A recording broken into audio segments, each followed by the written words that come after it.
अस्कंद चक्र घूर्णन दाहिने हाथ की उंगली दाएं कंधे पर, बाएं हाथ की उंगली बाएं कंधे पर रखें। पहले क्लॉकवाइज फिर एंटी क्लॉकवाइज घुमाएं।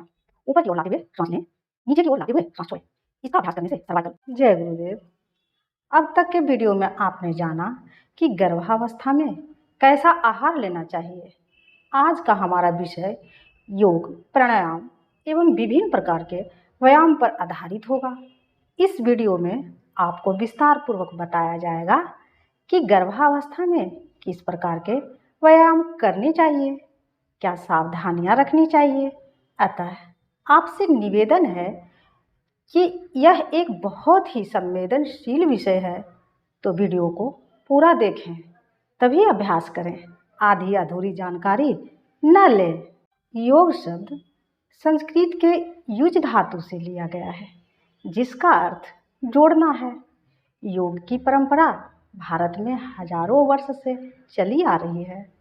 ऐसा माना जाता है कि आदि योगी भगवान शिव द्वारा यह विद्या सर्वप्रथम माता पार्वती को दी गई। आधुनिक जीवन शैली में शारीरिक श्रम घटता जा रहा है। विज्ञान ने हमारे जीवन को आरामपस्त बना दिया है। इसलिए गर्भावस्था के दौरान यदि कोई परेशानी न हो तो अपनी सामान्य दिनचर्या जारी रखनी चाहिए, परंतु ज़्यादा भारी कामों से परहेज भी करना चाहिए। साथ साथ डॉक्टर की सलाह पर कुछ सरल और सहज व्यायाम नियमित क्रम बनाकर सामान्य प्रसव हेतु अपने आप को तैयार करें। आगे बढ़ने से पहले आपको कुछ विशेष बातों का ध्यान अवश्य रखना है। कई बार गर्भवती स्त्री एवं शिशु दोनों की सुरक्षा की दृष्टि से गर्भावस्था के दौरान व्यायाम नहीं करने की सलाह दी जाती है। वे स्थिति हैं: पहला, ब्लड प्रेशर का बढ़ा होना। दूसरा, समय से पूर्व गर्भाशय की थैली का फटना और पानी बाहर आना। तीसरा, जुड़वा बच्चे का होना। चौथा, प्लेसेंटा का नीचे होना।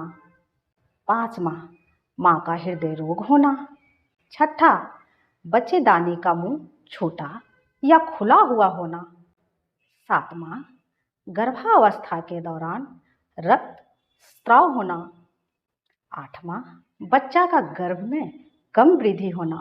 निम्नलिखित स्थितियों की जानकारी आपको डॉक्टर द्वारा प्राप्त हो जाएगी। प्रथम तिमाही तक योग न करें। उस दौरान आप केवल टहल सकते हैं या ध्यान भी किया जा सकता है।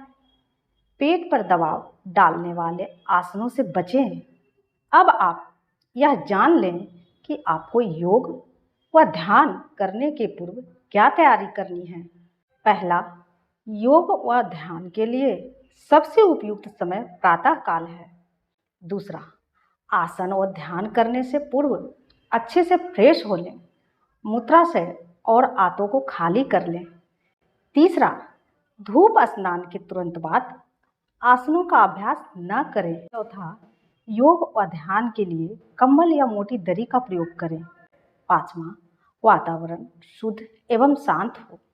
छठा, अपने पर ज़्यादा जोर न डालें, क्षमता अनुसार ही करें। सातवां, आरामदायक कपड़े हो, ज़्यादा टाइट न हो। ये अब हम एक एक कर सभी आसनों को समझते हैं। सबसे सामान्य व्यायाम तो टहलना ही होता है, अर्थात प्रातःकाल शुद्ध वायु का सेवन सर्वोत्तम व्यायाम है। टहलने के क्रम में गहरी सांस लेना, छोड़ना, आराम से चलना। रात्रि भोजन के बाद भी कुछ समय खुली हवा में टहलें। टहलने से पैरों की मांसपेशियां मजबूत होती है। सर्वप्रथम हम एड़ी और पंजों की कसरत को करना सीखते हैं। अभ्यास: पीठ के बल लेट जाएं, दोनों पैरों को सीधा रखें। अब दोनों पैरों की अंगुलियों को अपने मुख की ओर झुकाते हुए सांस लें। फिर दोनों पैरों की अंगुलियों को सामने की ओर झुकाते हुए सांस छोड़ें। ध्यान रहे सिर्फ अंगुलियों को झुकाएं। 10 बार अभ्यास करें। द्वितीय अभ्यास: पीठ के बल उसी तरह से लेटे रहें। अब सांस लेते हुए अब पूरे पंजों को मुख की ओर झुकाते हुए सांस लें, फिर सामने की ओर झुकाते हुए सांस छोड़ें। इस अभ्यास को भी 10 बार दोहराएं। तीसरा अभ्यास, उसी अवस्था में लेटे हुए अब एंकल अर्थात एड़ी को चक्र के समान घुमाना है। मुख की ओर घुमाते हुए श्वास अंदर लें और बाहर की ओर लाते हुए सांस छोड़ें। चौथा अभ्यास, अगला अभ्यास, मुष्टिका बंद आराम से बैठ जाएं, कमर सीधी, दोनों भुजाओं को कंधे की ऊंचाई तक फैला लें। अब अंगूठों को अंदर की ओर करके मुट्ठी बंद करें, फिर खोलें। ध्यान रहे खोलते समय सांस लें और बंद करते समय सांस छोड़ें। मणि बंध नमन, दोनों भुजाओं को कंधों की ऊंचाई तक उठा लें, कमर सीधी, आराम से बैठे रहें।